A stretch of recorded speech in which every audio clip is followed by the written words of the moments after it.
This is Remote Daily, your daily dose of inspiration. The more virtual we become, the more meaningful human interactions become. And Tim, talking about humans, you have an amazing LinkedIn bio. I'm just going to read it out loud. Influencer and creator, top 10 global HR influencer, world's foremost expert on workplace hugging, husband, father, backup point guard.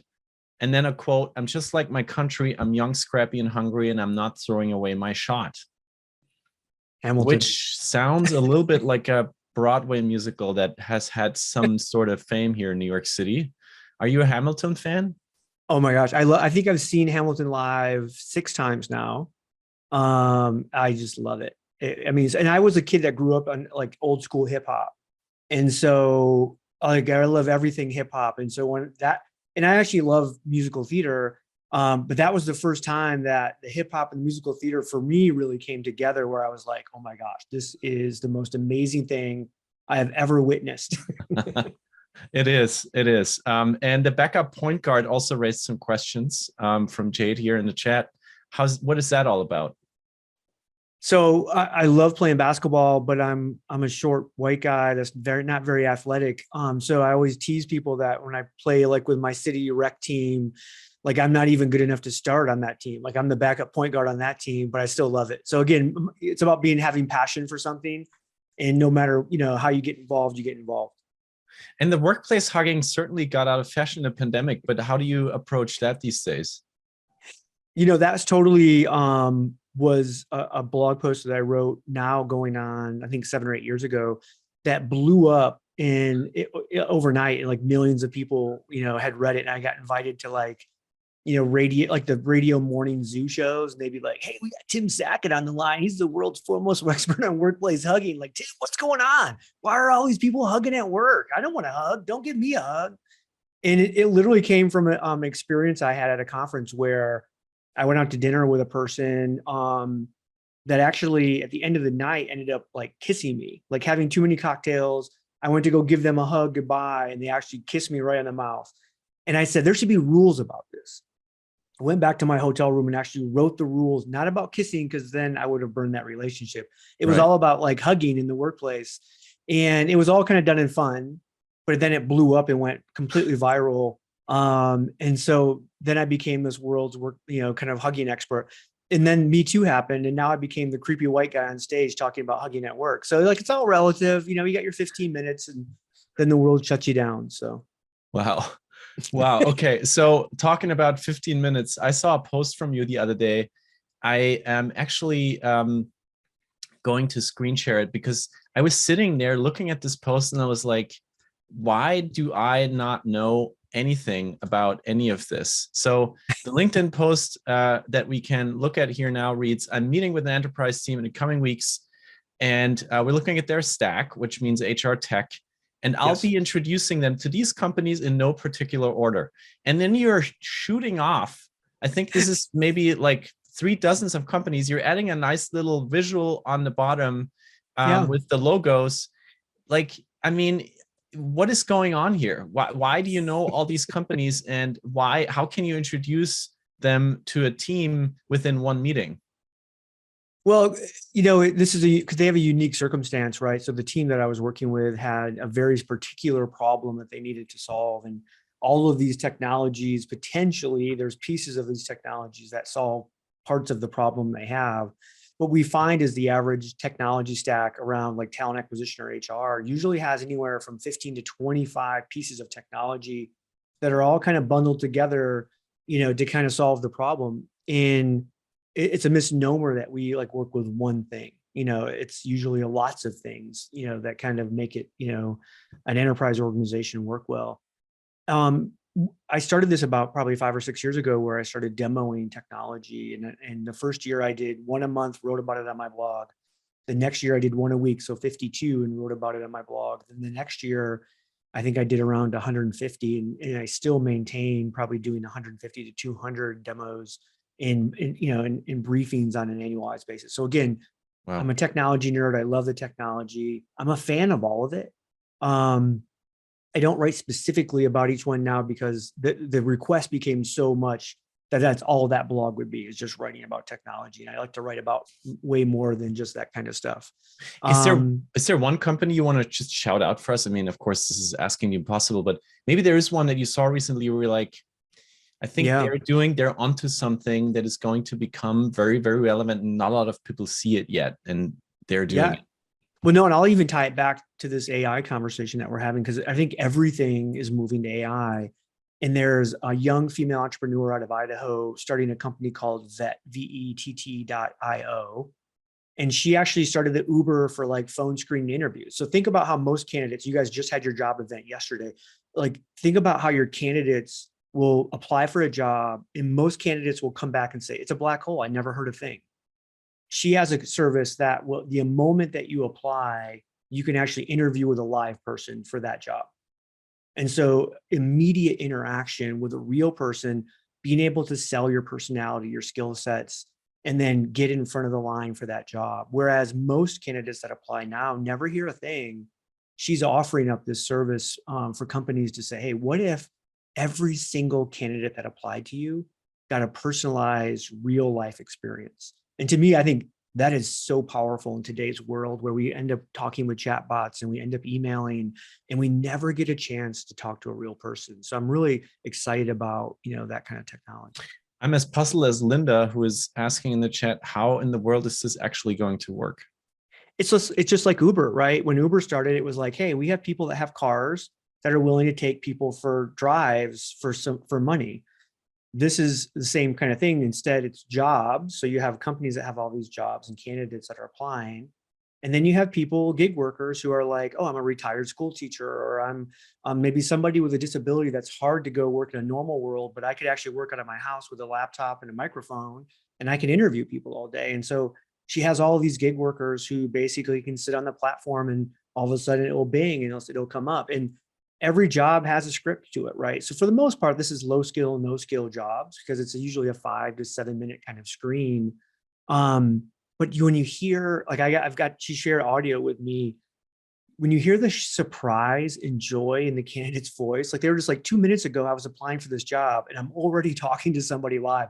You hear like how fascinated and joyful they are. Like it makes me smile, because when I was listening to the audio, I was like, that is the most amazing thing I've seen and heard in months. Like, that is incredible. Linda chimes in and says, driving and interviewing are two very different things. And what you're, I guess, where we are going is, I mean, driving, you're trusting your life to a stranger. I mean, I remember the first jokes about Uber. Oh yeah, you're sure you can get into a stranger's car and just go somewhere, just because you connected over your phone. We're also similarly like puzzling.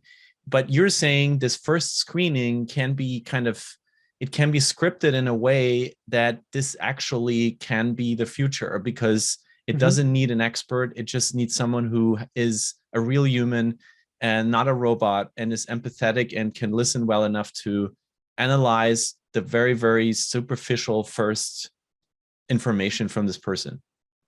Yeah, and it's not that any random person can't sign up to be an interviewer vetter, right? So just like an Uber driver just can't be anybody with a car. It has to be somebody that goes through a process. The vetters are the same way. They look for people that are, former HR people or school teachers, or people that have a knowledge of being able to talk and question somebody, right?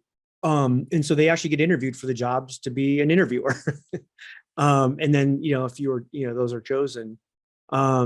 And even some of the companies, their own recruiters or own HR people on nights and weekends will actually sign up to vet people for their own company and get extra money on the side. So if you think about, most companies today also have this kind of 8 to 5 mentality of, hey, there's somebody here from 8 to 5, Monday through Friday. Right. Well, a candidate might apply at 9 o'clock at night or Sunday afternoon.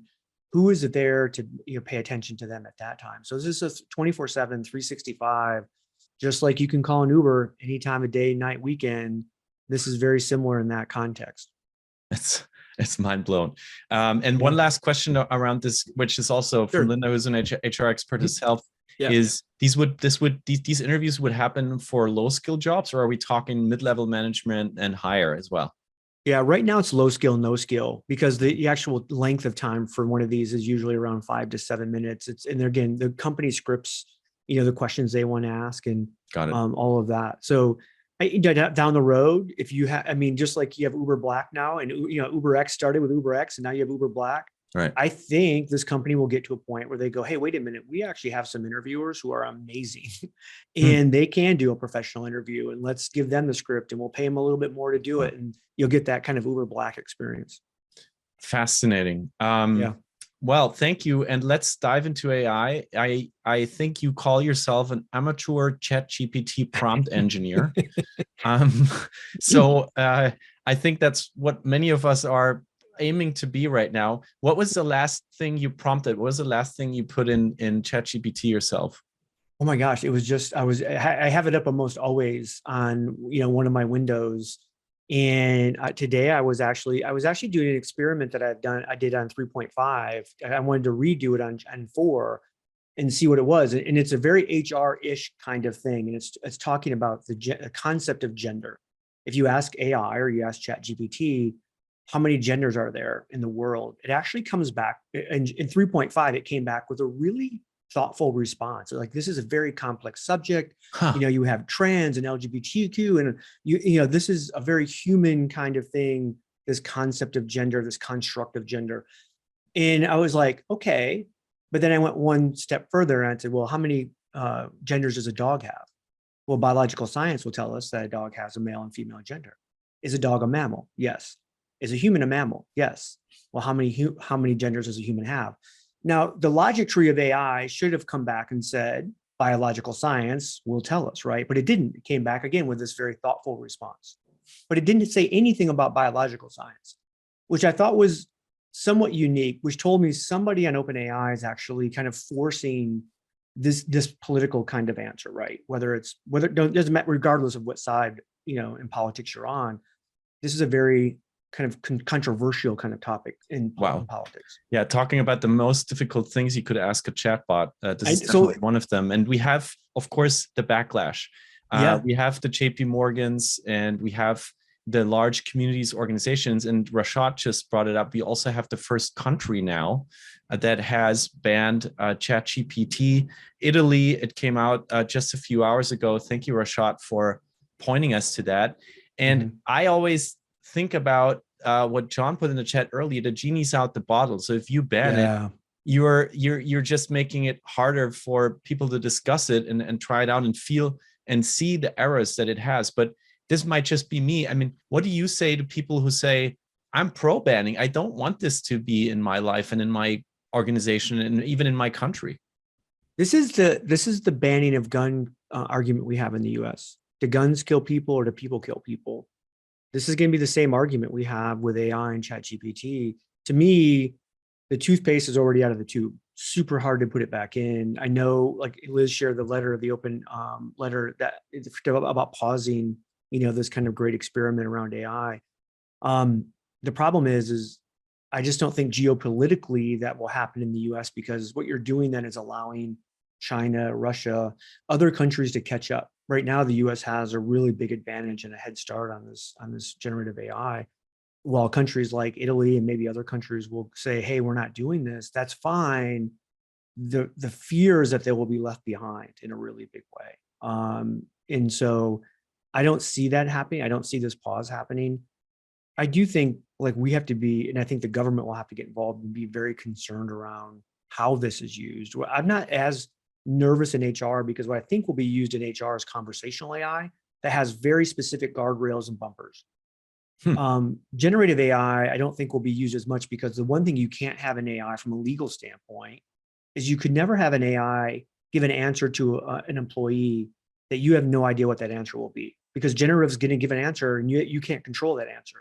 Where in conversational AI, which is more traditional chatbot type of AI, you actually are producing all of the answers, but it might be thousands of answers. And then the AI is determining what answer to actually put forth, right? But you've actually created all of those answers at one point. And so it's generating a response, but it's generating a response that you've already told it to generate. Whereas in generative AI, it's generating a response from all of its knowledge. Now, from that, what we'll see, I think, is right now, GPT is just built on a large language model. And what we'll start to see is private language models being developed. So one company, right, will say, hey, here's all of the information and data that we want our AI to have, knowing that it's going to learn from that data and that information we give it, and it will give responses based on that. But it won't give responses based on potentially false data or stuff that we don't necessarily espouse to.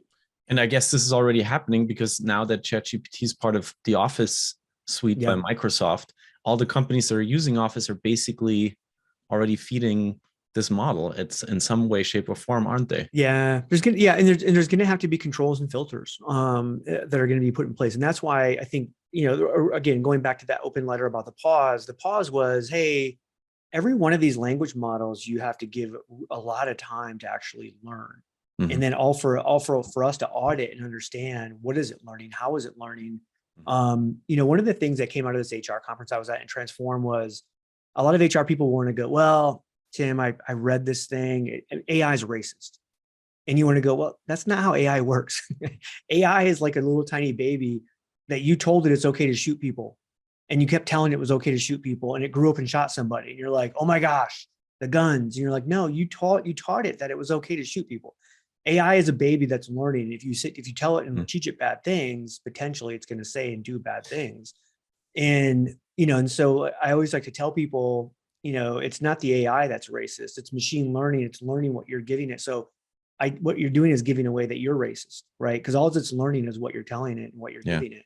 And so if you're racist, guess what? Your AI is going to be racist. But don't basically say AI is racist, because that's just an ignorant statement.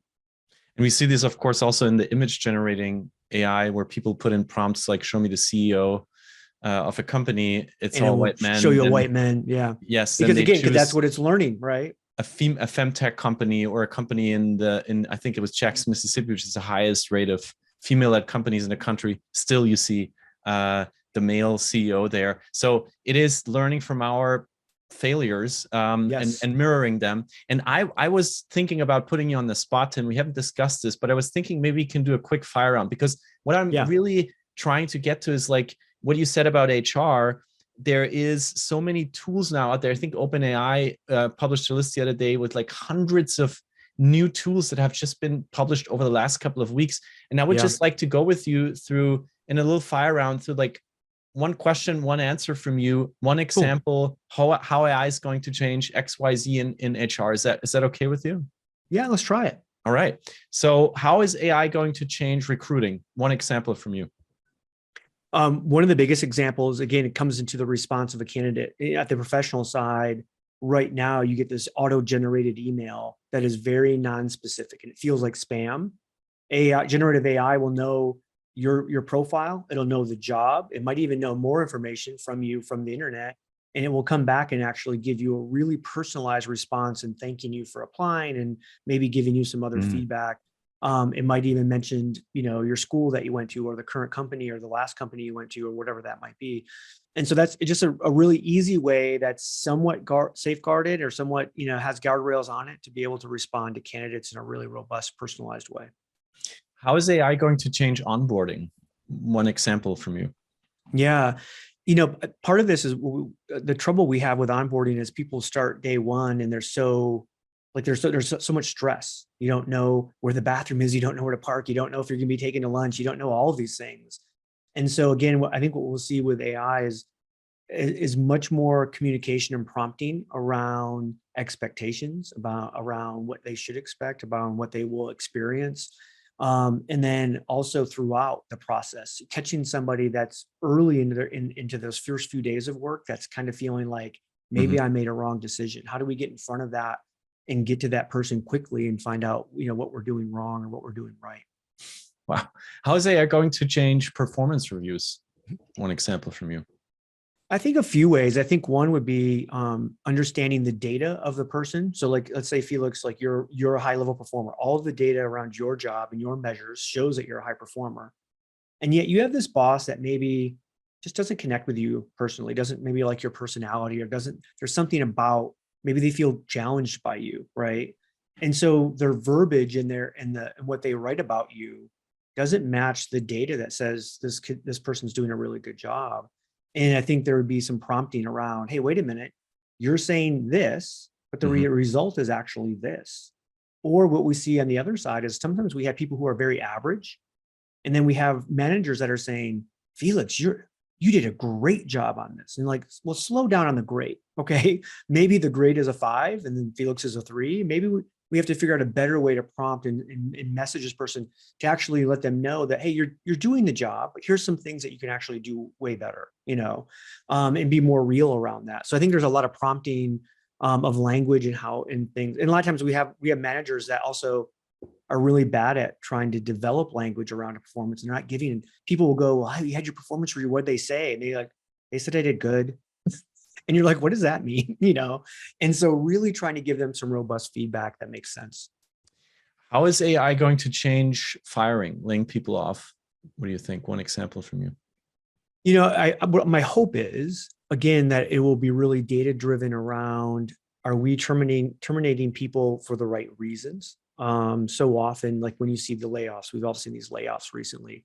We tend to go back for this old school, almost union mentality of laying off. Well, Tim was here for 10 years. Felix was here for 9. Felix, sorry, you have to go. Instead of going, well, wait a minute, who's the better performer? If we have to lay one of them off, who's actually the most valuable for the company? And let's start rewarding performance and value in the termination process. But I also think it will be much more defensible legally. So like if you said, if I was your boss and I said, I'm going to let Felix, it's time to fire Felix, can't stand him anymore.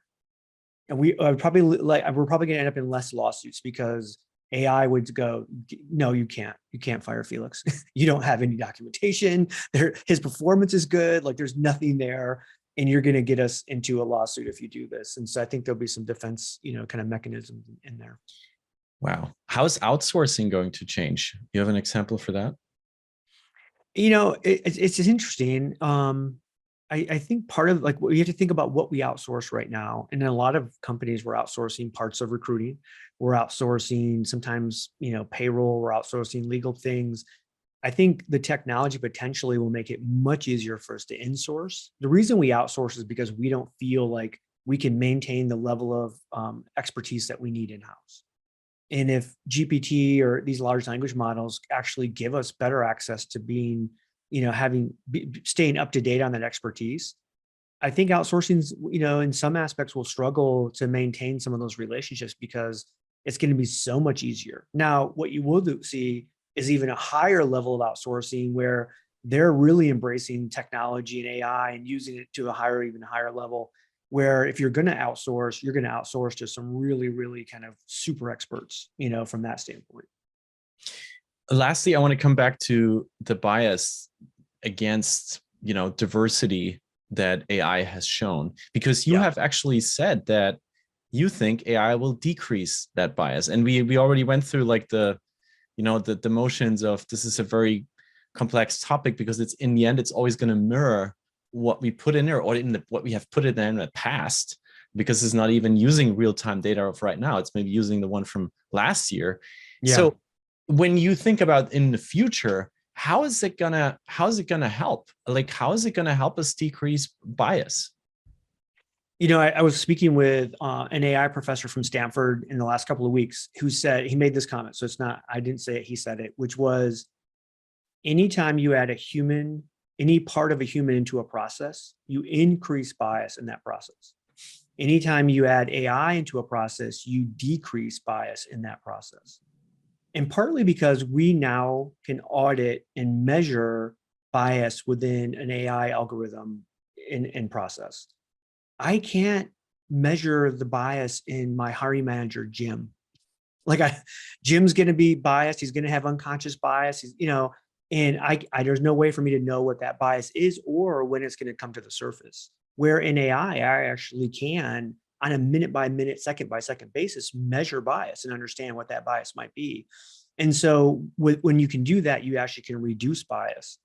And that's a very technology driven kind of statement, right? Because I think if you would read media or you'd read all these other things, you would see things like, oh, well, wait a minute, facial recognition likes white faces more than dark faces. And you're like, it didn't like white faces more than dark faces. It actually could measure because the technology was so inferior at the time that happened, it just had an easier time of actually measuring facial recognition stuff within that face. And so the companies that were using it shut it down, and said, hey, this, the world's not ready for this. It doesn't actually equal, interactions based on that. It's really the one thing people will continue to go back to in the AI space is facial recognition and say, see, it's racist. And that's the only thing they can point to for the most part. Now, again, they could go to early machine learning models that would say, oh my gosh, look at that this AI is racist. And you want to go, well, no. It was just learning from what you were telling it to do. like the white manager kind of thing, right? If you have a manager who loves to hire white people, the early forms of AI that weren't being audited would just give you more white people because it would say, oh, this is what you want. It's learning as a machine. The new machine learning models are being audited by third-party companies. There's ethical AI position statements that these companies have.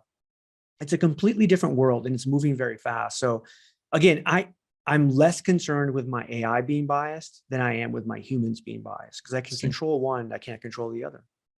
And what Linda just put in the chat here, also giving a shout out to Malcolm Gladwell's most recent book, Talking to Strangers, saying talking and chiming in on algorithms being actually, or maybe you can call it AI, being used to fire people recently in those mass layoffs. That is, of course, a huge, very emotional topic, but it also shows what I think all your examples show, that it is more important for us than ever to have critical thinking in order, and experience to like counter, being a sparring partner or a counter for an AI, to not have it make automated mistakes, but to just use it in a way that you can maybe speed up some processes, but us have to be there on the other side and see how things play out, right? Do I understand you correctly there? Yeah, there's a lot lost in like journalism and media today around the technology. Part of it is it's a really complex, hard to know, understand thing. So you read, oh my gosh, this company used AI to do layoffs. Well, it was probably one attribute where they actually probably pulled in a bunch of data and used AI to kind of aggregate that data through an algorithm and say, okay, who's top, who's bottom. They didn't just use that. They also used feedback from managers. They used performance reviews. They've used all kinds of things to determine who was going to be laid off. There was no organization that said, hey, throw every single employee we have into this big chat GPT and just ask chat who we should fire. That never happened, and nor will it ever happen. And so it's a little bit of a misnomer, right? And it's the same with that facial recognition, suit, through HireVue. The facial recognition piece of HireVue, that was one of 25,000 attributes they were using to select people. And so when people were saying, oh, I didn't get hired because of this, HireVue had all the data to go, no, there's actually 24,999 other attributes we measured you against, potentially, of why we didn't hire this person. And by the way, it wasn't even them. They were just saying, hey, based on all of these people we've interviewed, these are the top ones you should probably look at first. And again, the company and the person, the human, actually made the decision whether to hire or not hire. And so again, there's a lot of just, I think, really bad knowledge out there of how this technology is being used. And there's just this really bad kind of publicity around, we're just using technology and nothing else to make these decisions. It's not the case. I'm glad you're chiming in on that. I also want to give a quick shout out to Hilke Schaumann, who has been on the show here 2 years ago. She's an investigative journalist. She's right now writing a book about AI and hiring. I think it will drop later this year. And I recommend everybody who's interested in the topic just following her, because she's trying to dissect all these cases that you were just chiming in on.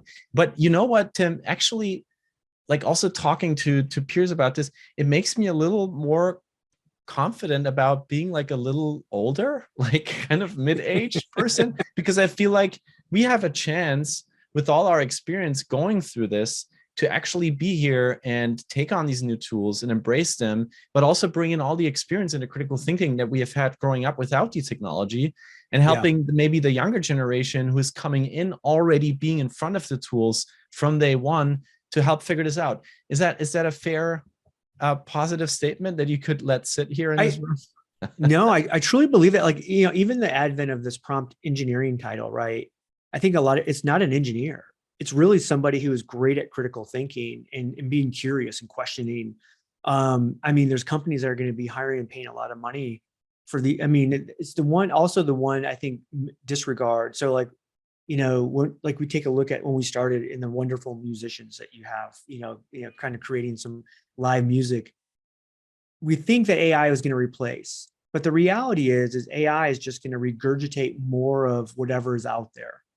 And so, yeah, we always like to kind of rag on the TikTok algorithm for pop songs. There's always going to be a space for great creatives. There's always going to be a space for great opinion, because AI won't be able to necessarily get unique opinions and unique creative. They'll just be able to regurgitate the stuff that's already out there in some other form, right? Which isn't necessarily creative in that context. So I do think the critical thinking piece, Felix, you're right on. I think it's just, that's going to be one of the things. You still have to be super smart in what you do in any profession to leverage AI in a really great way. If you're not, if you're just an idiot, some idiot off the street can't be a CPA tomorrow because of ChatGPT. Not going to happen. You still have to understand accounting, basic accounting principles, high level accounting principles. And we just think that it's going to disrupt every profession, and it won't. It'll make those who are great in the profession even greater. So that, again, my hopeful view of that. Last question, Tim, before we wrap it up. What are the biggest mistakes somebody working in HR, being a people leader, could make right now in this crazy shift that we have now been discussing? I think being a laggard and waiting. I think you have to be open to being innovative and test right now. And that when I really say test. You don't go and just say, oh my gosh, we're going to embrace AI and throw it in every part of our stack. No, you go out specifically and test it in certain parts and then see how that test works. And if it didn't do what you thought it should, then you shut it down and you test somewhere else. But being innovative and trying things, because the longer you wait, the potential is your competition is going to leapfrog you in a lot of ways around people, not only in terms of attracting the right people, but retaining the right people and actually probably positioning itself to go after the best talent in an industry. And so you really have to get out to the forefront of this, or you risk being left behind. And every company I know, Felix, needs great talent to be really successful. And I'm going to add to this and say, I think if you have younger people around you, whether it's your kids or, social circle, I guess it also makes a lot of sense just interacting with them and see what they think and what they put in as a prompt and what they kind of want to create as an image from Dolly, just to play together with them and see how this next generation is actually going to react to this, so that we can both venture out into this new world. And well, maybe it's a good way to close, because John is our best quote AI that we have in our human circle here, with quoting Brené, thanks John, vulnerability is the birthplace of innovation, creativity, and change. And that's unique to us humans. Yes. We can't replace that with anything. So thank you. Thank you so much, Tim. I could talk to you for hours. You're such an amazing resource. And I also have to say, you're such a positive spirit around stuff that many people right now are scared of. And maybe some of them rightfully so, but also there's a way to embrace it and make a step into the right direction, not step away from it. So thank you for this clear call to action. Thank you for giving us these amazing examples on what is going to change in onboarding, in recruiting, in interviewing people. I'm still processing about Veti.io. And of course, sharing a little bit about workplace hugging and being a point guard. I think we got to know you better today, Tim, and I hope this wasn't the last time we saw you here on Remote Daily.